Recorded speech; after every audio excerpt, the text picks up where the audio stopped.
Nima emish? Erini pulini ayamasdan ko'p ishlatsa, eri boy bo'larmish. Eriga ko'p pul kelarmish. Bekorlarni 5 tasini aytibdi.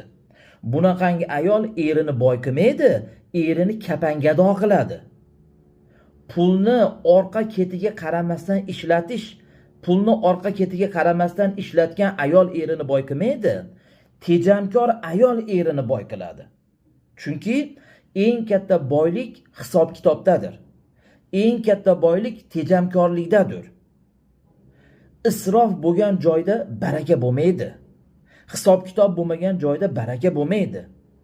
Oddiy misol, masalan, uydagi kartoshka, piyozlarni ham archayotganda qalin qilib archib, yarmini po'choqqa chiqarib olib, erini olib kelgan produktasini 2 kunda tugatib qo'yadigan bo'lsa, qattan baraka bo'ladi.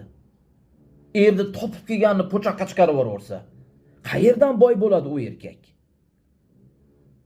Ayol kishi tejamkor bo'ladi, erni olib kelgan narsalarini o'z o'rniga ishlatadi. Keyin 1-2 bo'ladi, 2-4 bo'ladi. Keyin eri boy bo'ladi.